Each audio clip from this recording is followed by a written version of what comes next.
하나님의 말씀은 사도행전 26장 17절 18절입니다. 이스라엘과 이방인들에게서 내가 너를 구원하여 그들에게 보내어 그 눈을 뜨게 하여 어둠에서 빛으로 사탄의 권세에서 하나님께로 돌아오게 하고 죄의 사함과 나를 믿어 거룩하게 된 무리 가운데서 기업을 얻게 하리라 하더이다. 아멘. 우리가 오늘부터 그 하나님 나라에 대해서 시리즈로 좀 살펴보기 원합니다. 우리의 신앙생활에서 가장 중요한 요소 중에 하나가 하나님 나라에 대한 이해입니다. 그래서 우리는 하나님 나라의 관점에서 우리의 구원과 신앙을 이해하고 하나님 나라의 백성으로서의 삶을 살아가는 것이 정말 우리에게 가장 중요한 부분 중에 한 부분입니다. 그래서 이렇게 하나님 나라에 대해서 이렇게 좀 집중적으로 살펴보기 원하는데, 특별히 하나님 나라의 현재적인 하나님 나라의 능력과 권세와 생명과 은혜가 얼마나 놀랍게 우리 가운데 함께 하는가 라는 것을 이렇게 더 살펴보고, 그래서 우리가 우리의 예배만 하더라도 그 우리의 예배를 통해서 하나님이 성령의 능력으로 하나님 나라의 능력으로 우리 가운데 더 역사하시고 우리를 만나주시고 우리를 만져주시기를 더 사모함으로 나오기를 간절히 소원합니다. 오늘은 그 첫 번째 시간으로 하나님 나라의 정의에 대해 살펴보겠습니다. 하나님 나라의 정의. 첫째, 하나님 나라는 예수님의 사역의 핵심이었습니다. 하나님 나라는 예수님의 사역의 핵심이었습니다. 그러니까 하나님 나라의 나라의 주제가 우리 신앙생활에서 가장 중요한 요소 중에 하나라는 사실은 예수님이 전하신 메시지와 예수님이 감당하신 사역의 중심에 하나님 나라가 있었다는 것만 보더라도 명확합니다. 학자들이 다 동의하는 바 예수님의 사역에서 가장 핵심은 하나님 나라였습니다. 이것은 사복음서를 보면 명확하게 알 수 있습니다. 그래서 우선 예수님은 오셔서 하나님 나라를 선포하셨습니다. 회개하라, 천국이 가까웠느니라. 또한 예수님의 가르침은 사람들에게 어떻게 하나님 나라에 들어갈 수 있는지를 보여주기 위한 것이었습니다. 마태복음 5장 20절, 7장 21절 등. 또한 예수님의 놀라운 표적과 기사들은 하나님 나라가 이 땅에 이미 임한 것을 증명하기 위한 것이었습니다. 더 나아가 예수님의 비유들은 하나님 나라에 관한 진리를 제자들에게 설명해 주기 위한 것이었습니다. 예를 들어 마태복음 13장만 하더라도 많은 비유가 나오는데 그 모든 비유가 하나님 나라에 대한 비유입니다. 그래서 그 비유들에서 예수님은 하나님 나라에 관한 진리들을 제자들에게 설명하고 계십니다. 예수님은 제자들에게 하나님 나라의 도래를 위해 기도하라고 말씀하셨습니다. 우리가 흔히 잘 아는 주기도문, 주의 나라가 임하시오며, 그러니까 하나님 나라가 임하도록 기도하라고 우리에게 가르치셨죠. 또한 예수님은 돌아가시기 전날 밤 자신의 제자들에게 앞으로 그들과 함께 하나님 나라의 행복과 교제를 나누게 될 것이라고 확신시키셨습니다. 누가복음 22장 22절에 30절. 또한 예수님은 준비된 자들에게 하나님 나라의 축복을 가져다 주기 위해 영광 중에 이 땅에 다시 오실 것이라고 약속하셨습니다. 마태복음 25장, 31장, 34장 등에서 이와 같이 하나님 나라는 예수님의 사역의 중심에 있었습니다. 이 한 가지 사실만 하더라도 하나님 나라에 대한 올바른 이해가, 그리고 그 올바른 이해에 따르는 삶이 우리 신앙생활에서 얼마나 중요한 부분인가를 명확하게 볼 수 있습니다. 자, 둘째, 하나님 나라의 정의, 이제 성격이죠. 자, 그러면 성경이 말하는 하나님 나라는 무엇인가? 그러니까 우리는 하나님 나라, 이걸 다른 말로 하면 하늘나라거든요. 그러니까 성경에 보면 하늘나라란 말과 하나님 나라란 말이 나오는데 같은 걸 의미합니다. 자, 그럼 우리는 하늘나라 하면 어떤 인식을 가지고 있습니까? 우리가 죽으면 가는 그 천국, 그러니까 천국이란 말이 역시 하늘나라, 하나님 나라 같은 뜻인데 이런 이해를 가지고 있습니다. 당연히 죽으면 가는 곳이 하나님 나라죠. 그런데 하나님 나라는 뭐죠? 거기에 제한되어 있지 않습니다. 성경에 나오는 하나님 나라는 훨씬 광범위합니다. 광범위합니다. 그리고 우리는 특별히 하나님 나라, 하늘나라 하면 죽으면 가는 그 장소라는 개념이 우리 속에 많이 박혀 있죠. 근데 성경에서 말하는 하나님 나라는 우리가 미래적인 차원에서 장소도 포함할 수 있지만 보다 근본적으로 장소를 의미하는 게 아닙니다. 장소를 의미하는 게 아닙니다. 그래서 우리가 하나님 나라의 성격, 그 정의를 올바로 아는 게 매우 중요합니다. 아멘. 자, 먼저 구약의 세 구절을 볼 텐데 네 구절입니다. 하나는 시편 103편 19절입니다. 시편 103편 19절. 제가 아까 여러분의 성경을 찾으시는 게 좋겠다 이렇게 말씀드렸죠. 시편 103편 19절. 여호와께서 그의 보좌를 하늘에 세우시고 그의 왕권으로 만유를 다스리시도다.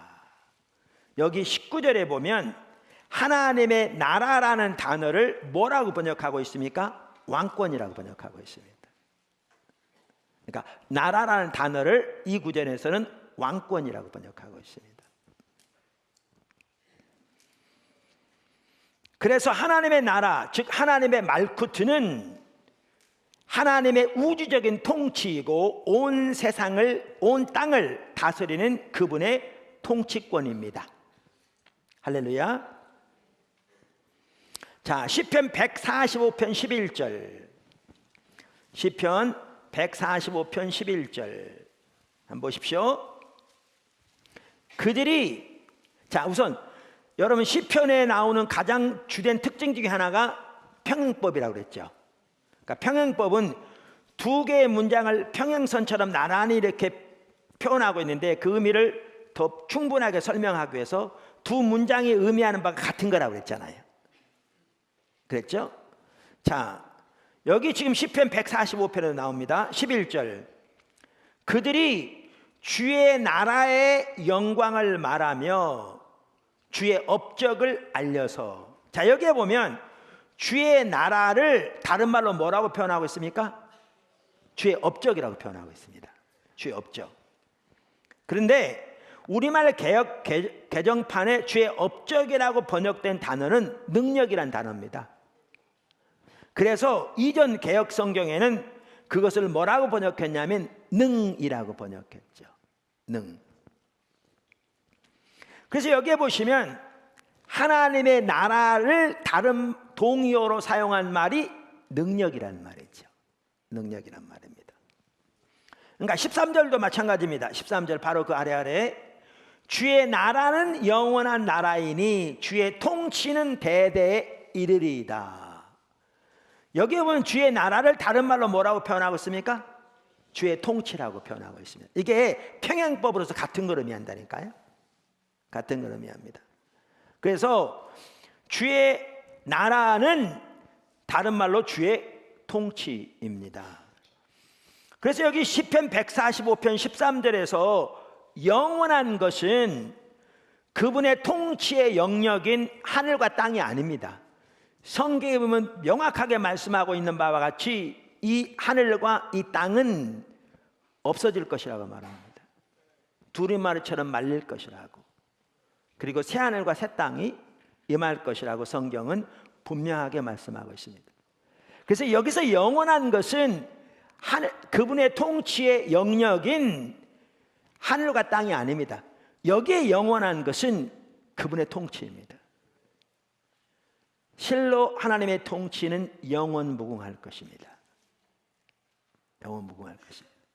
그래서 주의 나라가 영원하다는 말은 그분이 다스리는 영역이 영원하다는 말이 아니라 그분의 통치가 영원하다는 말입니다. 할렐루야. 자, 세 번째, 두 단계로 임하는 하나님의 나라. 그러니까 하나님의 나라를 우리가 살펴봄에 있어서 두 단계로 임하는 하나님의 나라를 이해하는 것이 매우 중요합니다. 여러분, 세상에서 제가 말하는 세상은 세계를 가리킵니다. 우리가 살고 있는 세계. 근데 그 성경은 그것도 세상이라고 표현하고 있죠. 아까 보았듯이 세상에서 하나님 나라의 백성으로서 하나님 나라의 확장과 하나님 나라의 영광을 위해 사는 건 쉽지 않습니다. 절대 쉽지 않죠. 왜냐하면 하나님 나라와 세상 나라, 즉 사탄의 나라의 가치관과 삶의 방식은 빛과 어둠이 다른 것처럼 분명하게 다릅니다. 그래서 우리는 두 단계로 임하는 하나님 나라를 올바로 이해하는 것이 매우 중요합니다. 자, 작은 첫 번째, 하나님의 나라가 예수님의 삶과 사역 안에서 현재의 악한 세대 속으로 지금 여기에 이미 임했습니다. 하나님의 나라가 예수님의 삶과 사역 안에서 이 현재 악한 세대 속으로 지금 여기에 이미 임했습니다. 길게 못 쓰시면 괜찮습니다. 제 책에 다 나와 있습니다. 기초성경 공부 3권. 하나님과 동행하는 삶. 여기에 중요한 단어가 몇 개 있습니다. 하나는 예수님의 삶과 사역 안에서, 또 하나 현재 악한 세대 속으로, 또 하나 지금 여기, 또 하나 이미. 이게 중요한 단어들입니다. 중요한 단어들. 유대교 종말론에서는 시간을 둘로 나눴습니다. 유대교 종말론은 시간을 둘로 나눴습니다. 그러니까 이 세상 신이 다스리는 이 현재의 악한 세대, this present age, 그것과 하나님이 오셔서 다스리실 다가오는 세대, the age to come, 이렇게 둘로 나눴습니다. 유대인의 종말론에서는. 그리고 하나님의 나라는 다가오는 세대의 도래와 아울러 이 땅에 임하게 되어 있습니다. 무슨 아시겠죠? 그러니까 유대교 종말론에서는 시간을 둘로 나눠서 사단이 이 세상 신으로 다스리는 이 현재 악한 세대와 하나님이 오셔서 통치하시고 다스리실 다가오는 세대, 이 둘로 나눴는데, 하나님의 나라는 다가오는 세대의 도래와 아울러 혹은 취임과 아울러 이 땅에 오도록 되어 있습니다. 여기 취임이란 말을 쓴 것은요, 학자들이 쓰는 용어입니다. 영어로 inauguration이라고 그러는데 대통령 취임하고 왕 즉위할 때 쓰는 단어가 그 단어입니다. 그게 학자들이 하나님 나라의 도래를 표현할 때 쓰는 용어입니다. 학적으로 많이. 그래서 다가오는 세대는 말씀드린 대로, 그러니까 하나님 나라는 다가오는 세대와 아울러 다가오는 세대의 도래와 아울러 함께 오게 돼 있었는데, 바로 그 하나님의 나라가 예수님의 삶과 사역 안에서 이 땅에 임했습니다. 예수님의 삶과 사역 안에서 하나님의 나라가 다가오는 세대가, 다른 말로 하면 이 현재 악한 세대 속으로 침투하게 되었습니다. 그래서 하나님의 나라가 이 땅에 이미 임한 것과 그 하나님의 나라가 지금 어떻게 일하고 있는가를 가장 극적으로 보여주는 구절 중 하나가 마태복음 12장 28절 29절입니다. 사실 이 마태복음 12장 28절 29절은 학자들이 하나님 나라와 관련해서 매우 중요한 구절로 이해하는 구절 중에 하나입니다. 마태복음 12장 28절에서 29절 한번 다 찾아보시죠. 오늘 구절 다 찾아보라고 했잖아요. 이 배경은 이렇습니다. 예수님께서 귀신 들려 눈 멀고 말 못하는 사람에게서 귀신을 내어 그러니까 귀신을 쫓아내심으로써 그 사람을 치유해 주셨습니다. 22절에 나옵니다. 그랬더니 바리새인들이 이것을 보고 예수님께서 귀신의 왕인 바알세불을 짚혀서 힘입어서 귀신을 쫓아냈다고 비난했습니다. 24절. 그랬더니 그에 대한 답변으로 하신 말씀이 이 말씀입니다. 답변으로 하신 말씀이 이 말씀입니다. 읽겠습니다.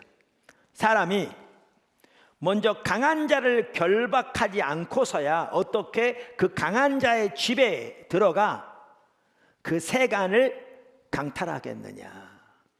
정말 중요한 말입니다. 하나하나 다시 읽겠습니다.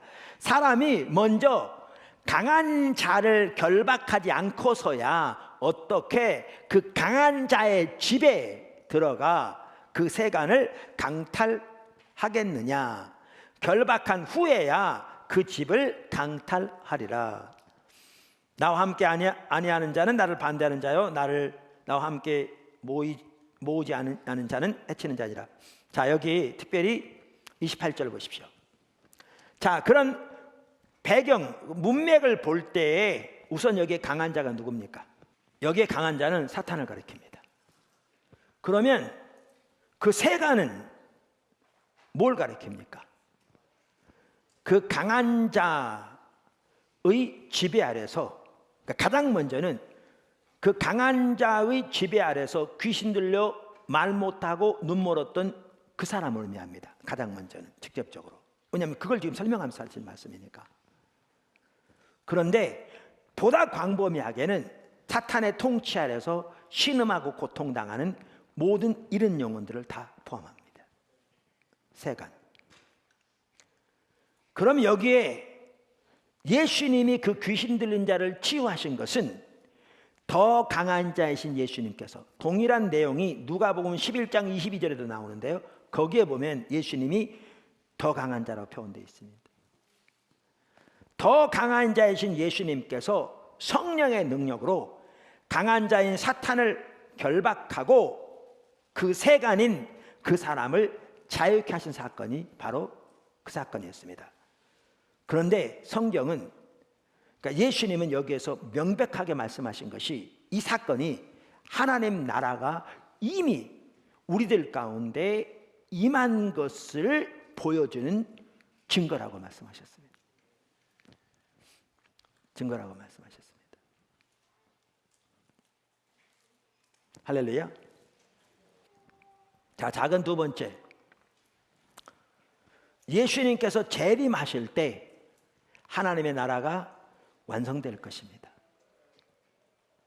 그러니까 두 단계로 임한다고 그랬잖아요. 예수님의 초림 때에 하나님의 나라가 이미 임했습니다. 그래서 거기 already라는 말을 많이 씁니다. already, 이미. 그런데 하나님의 나라가 온전히 완성된 것 아닙니다. 그래서 not yet 이라는 용어를 많이 쓰죠. 근데 예수님의 재림 때에 다시 오실 날에 하나님의 나라는 완성될 것입니다. 그날에는 이 현재 악한 세대는 완전히 끝날 것입니다. 그래서 성경에 보면 사탄도 사망도 모두 불목 가운데 던져질 것입니다. 명확하게 기록되어 있습니다. 그날에. 그리고 죄는 더 이상 존재하지 않을 것입니다. 그래서 이 현재 악한 세대는 끝납니다. 그리고 거기에는 다가오는 세대만 지속될 것입니다. 완전한 형태로. 완전한 형태로.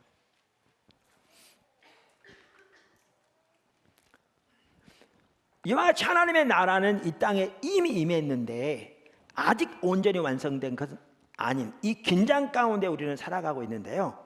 우리가 이것을 여러 가지 면에서 이렇게 적용해 볼 수 있습니다. 한 가지는 사탄과의 관계, 영적 전쟁에서도 마찬가지입니다. 그래서 예수님의 초림과 함께 특히 예수님의 십자가 부활을 통해서 사탄의 권세가 깨졌습니다. 사탄의 머리를 깨뜨리셨습니다. 하나님께서. 다시 말하면 사탄을 무장해제시키셨습니다. 골로새 2장 15절을 보면 명확하게 알 수 있습니다. 그런데 사탄의 모든 능력이 이 땅에서 완전히 사라진 건 아닙니다. 아직. 사탄은 여전히 이 세상 신으로 남아 있습니다. 그런데 그럼에도 불구하고 사탄의 운명은 이미 결정됐습니다. 그의 패배는 이미 확정됐습니다. 그의 권세는 이미 깨졌습니다. 그리고 예수님이 다시 오실 때 그 사탄의 패배는 완성될 것입니다. 말씀드린 대로 그는 영원한 불목 가운데 던져질 것입니다. 요한계시록 20장 10절. 그래서 이것을 도표로 잘 표현할 수 있는 게 뭐냐? 이 도표입니다. 한번 보여주시죠. 자, 아래에 저기 파란색으로 되어진 게 뭐냐면 이 현재의 악한 세대를 말합니다. 아담의 타락으로부터 시작해서 사탄이 왕노하게 되었고 사망과 죄가 다스리게 되었습니다. 거기에 사탄의 가치관, 사탄의 통치가 거기에 함께하고 있습니다.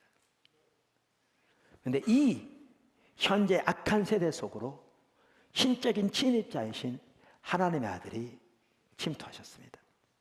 그리고 하나님의 통치를 세우셨습니다. 그게 예수님의 초림 때 있었습니다. 그래서 겨자씨처럼 작게 시작될지 모르지만 강력하게 능력으로 확장되어 가고 있죠. 그래서 예수님의 초림부터 재림 사이의 저 사이는 이 세계 속에 두 개의 왕국이 치열하게 영적 전쟁을 하고 있습니다. 사탄의 나라와 하나님의 나라. 근데 말씀드린 대로 역사의 마지막 페이지는 이미 쓰여졌습니다. 하나님 나라의 승리는 이미 확보되었습니다. 결정되었습니다. 그리고 예수님이 다시 오시는 그날에 이 현재 악한 세대는 이제 끝납니다. 더 이상 존재하지 않습니다. 사탄도 불목 가운데 던져지고 사망도 불목 가운데 던져지고 더 이상 죄가 거기에 존재하지 않습니다. 그리고 다가오는 세대 이 하나님 나라만 영원히 존재할 겁니다. 그의 통치는 영원하죠. 그럼 우리는 지금 어디에 살고 있는가? 저 두 개의 나라가 상존하는 이 세계 거기에 살고 있습니다. 여기에 예수님이 하신 말씀입니다. 저들은 세상에 있으나 세상에 속한 게 아닙니다. 내가 세상에 속하지 않았던 것처럼 저들도 세상에 속해 있지 않습니다. 그래서 세상이 저들을 미워합니다. 하나님 제가 구하는 것은 저들을 세상에서 세계에서 데려가 달라고 구하는 게 아니라 저들 악에서 보존해 달라고 구하는 것입니다. 이게 예수님의 기도였습니다. 이게 여기에 우리 기독교인으로서의 어떤 하나님의 부르심, 그 놀라운 승리와 권세와 능력, 그리고 우리의 소명, 우리가 바라보고 나갈 목표, 우리의 삶의 근원, 여기에 다 있습니다. 우리 신앙은 그저 예수를 믿음으로 구원받아서 지옥 가지 않을 보험증 사는 것처럼 지옥은 안 갈 거니까 몇 가지 종교적인 의식하면 하나님이 우리에게 복 줄 것이고 살아가는 삶의 방식은 예전에 주님을 알지 못할 때의 삶의 방식 그대로 그 목표를 가지고 그 방식대로 살아가는 그게 전혀 아닙니다. 전혀 아닙니다. 우리가 다음 주에 살펴보겠지만 우리가 예수를 믿는다는 것은 그 사탄의 나라에서 하나님 나라로 옮겨진 것을 말합니다.